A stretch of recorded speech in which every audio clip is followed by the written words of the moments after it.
সরকারি প্রাথমিক বিদ্যালয়ের চতুর্থ শ্রেণীর শিক্ষার্থী তামিম তালুকদার নিখোঁজের 3 দিন পর পাওয়া গেল তার মরদেহ। এর আগে 15 আগস্ট নিখোঁজ হয় তামিম। পুলিশ জানিয়েছে, মুক্তিপণ আদায়ের লক্ষ্যে পরিকল্পিতভাবেই তাকে অপহরণ করা হয়েছিল। টাকা না পেয়েই হত্যা করা হয়। পুলিশ জানায়, গত 15 আগস্ট ফরিদপুরের মধুখালী উপজেলার বড়গোপালদি গ্রামের সৌদি প্রবাসীর শামীম তালুকদারের 11 বছরের শিশু তামিম বড়গোপালদি প্রাথমিক বিদ্যালয়ের চতুর্থ শ্রেণীতে পড়াশোনা করে। নিখোঁজ হওয়ার 3 দিন পরেই মেলে তার মরদেহ। 15 তারিখ রাতেই পরিবারের কাছে ফোন দিয়ে 15 লাখ টাকা মুক্তিপণ দাবি করা হয়। এই ঘটনায় পরিবারের পক্ষ থেকে থানায় অভিযোগ দেওয়া হলে পুলিশ 18 আগস্ট তুহিন শেখ নামে এক যুবককে আটক করে। পরে তার দেয়া তথ্য মতে ওই দিন রাতেই একই উপজেলার কোরকদি ইউনিয়নের বাসপুর এলাকায় একটি জমির আইলে আবর্জনা দিয়ে ঢেকে রাখা অবস্থায় মরদেহ উদ্ধার হয়।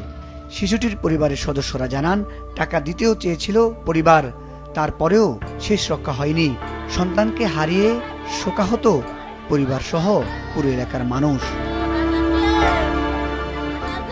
আমি কই 1 লাখ টাকাই দেবো, কোন টাকা দেবো, কোন জায়গা আসবসে দেখো, হয়তো নগদে পাঠা, আমি তো নগদে যে টাকাটা পাঠাবো, আমার মনির এক নজর দেখাও, আমার মনির সাথে একটা কথা কব, একটা কথা কয় নগদে তোমাকে টাকা দেবো, হয় তোর মনি গমের ইঞ্জেকশন দিয়ে ঘুম না ধুইছি।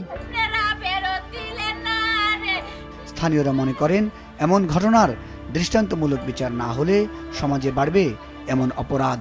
আমার বাজারে অনেক কষ্ট দিয়ে মৃত্যু দিচ্ছে, ফাঁসি চাই, ফাঁসি চাই, ফাঁসি চাই, ফাঁসির হুকুম যাতেছে সবারই, যে ধরা পড়ছে।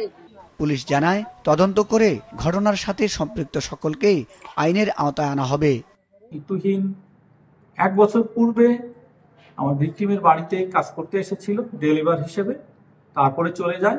যাওয়ার 1 বছর পরে তাদের বাড়ির পাশে এক বাড়িতে কাজের জন্য আসে এবং গত 1 তারিখে তাদের বাড়িতে আসে, থাকে, খায়।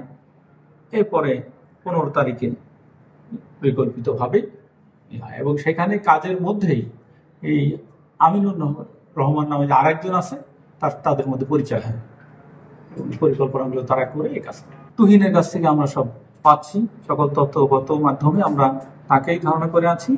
তদন্ত শেষ হলে প্রকৃত কে হত্যা বা কে পরিকল্পনাকারী আমরা বিস্তারিত পেয়ে যাব।